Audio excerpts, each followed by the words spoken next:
జై శ్రీరామ్. మీ X pastor CH ఛానల్లో మరొక లాంగ్ వీడియోతో మీ ముందుకు వస్తూ ఉన్నాను. పాస్టర్ చేతిలో దశమ భాగం బాక్స్ ఎందుకో తెలుసా అని ఒక వీడియో చేయడం జరుగుతూ ఉంది. చివరి వరకు చూడండి. అంతేకాకుండా ప్రతి ఒక్కరు కూడా లైక్ చేయండి, షేర్ చేయండి, సబ్స్క్రైబ్ చేయండి, కామెంట్ చేయండి. చాలామంది చూసి వెళ్ళిపోతున్నారు తప్ప లైక్ చేయడం లేదు.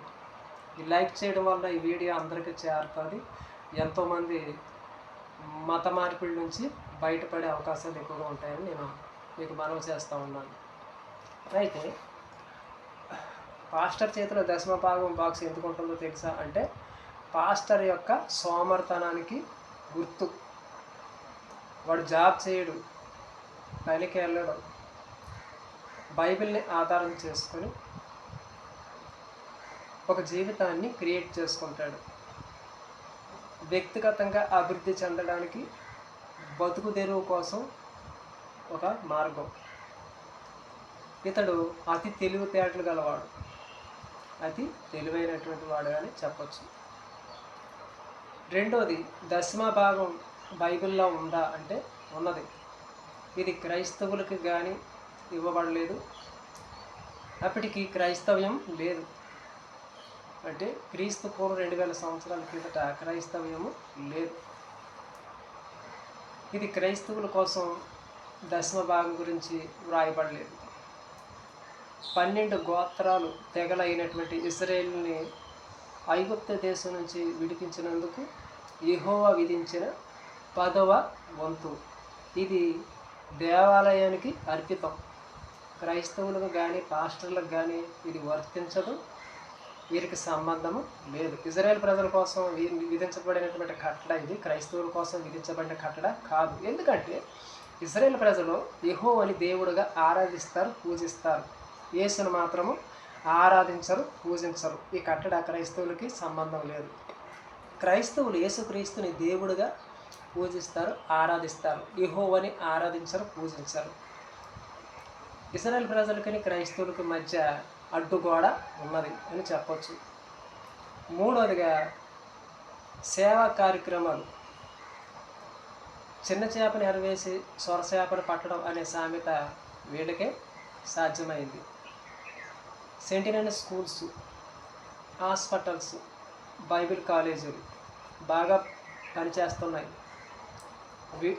వీడి దగ్గర చదివిన వాళ్ళంతా, అంటే సెంటినరీ స్కూల్లోని కాలేజీల్లో చదివిన వాళ్ళందరూ కూడా ఎక్కడ జాబులు ఎత్తుకుంటున్నారు? విదేశీ జాబులు చేస్తూ అక్కడ స్థిరపడిపోతూ ఉన్నారు. విదేశాల్లో స్థిరపడుతున్నారు. వీడి దగ్గర చదువుకున్న వాళ్ళంతా విదేశాల్లోనే స్థిరపడుతున్నారు, అక్కడే జాబులు చేస్తున్నారు, క్రైస్తవులుగా మారుతూ ఉన్నారు. వీళ్ళు వైద్యం చేస్తారు, సగం వైద్యం సగం మత మార్పిడి. వీళ్ళ హాస్పిటల్ ద్వారా ఏంటి? సగం మత మార్పిడి, సగం వైద్యం. బైబిల్ కాలేజీలు ఎందుకు స్థాపిస్తారంటే భారతదేశంలోనే మత ప్రచారం చేయడానికి. నాలుగోది ఏంటంటే, దశమ భాగం ఇవ్వాలా? ఇవ్వనవసరం లేదు. డబ్బు ఇస్తేనే యేసు దీవిస్తాడు అంటే యేసు లంచం తీసుకున్నట్లే. ఒకవేళ పాస్టర్ వాళ్ళు యేసు పేరు చెప్పి లంచం వసూలు చేస్తే వీడు లోపరగాడనే చెప్పచ్చు. అయితే దశమ భాగం ఇవ్వకపోతే పాపమా, శాపమా? దశమ భాగం ఇవ్వకపోతే దీవించడా అంటే దశమ భాగానికి యేసుక్రీస్తులకి సంబంధం లేదు. ఇది యెహోవాకి సంబంధించింది, ఇజ్రాయేల్ ప్రజలకు సంబంధించింది దశమ భాగం. ఈ క్రైస్తవులకు ఇస్తే ఏంటి, ఇవ్వకపోతే ఏంటి? అసలు ఇది అవాస్తవం. ఇది అయితే ఇవ్వకపోతే పాపమా? ఏ పాపం లేదు, ఇవ్వనవసరం లేదు, ఎలాంటి శాపం ఉండదు. ఇంకా మీకు క్లియర్గా తెలియాలంటే మత్తయి సువార్త 10వ అధ్యాయం మొత్తం చదువుకోండి. అక్కడ యేసుక్రీస్తు ఏమన్నాడంటే, నేను సువార్తను ఉచితంగా ఇస్తున్నాను కనుక ఉచితంగా పంచమని ఇజ్రాయేల్ ప్రజలకి చెప్పడం జరిగింది. ఇది క్రైస్తవులు కూడా చెప్పలేదు. క్రైస్తవులకి సంబంధం లేని అంశం ఇది. ఇది హిందువులు తెలుసుకోవాలి, క్రైస్తవులు కూడా తెలుసుకోవాలి. అంటే హిందువులు మత మార్పిడికి గురయ్యి క్రైస్తవంలోకి వెళ్ళి ఎంత మోసపోతున్నారో మీరు అర్థం చేసుకోగలరు. మరొక వీడియోలో కలుద్దాం. Thank you. ఆర్థికంగా కూడా సపోర్ట్ చేయండి. ఫోన్పే నెంబర్ ఉంది. జై శ్రీరామ్.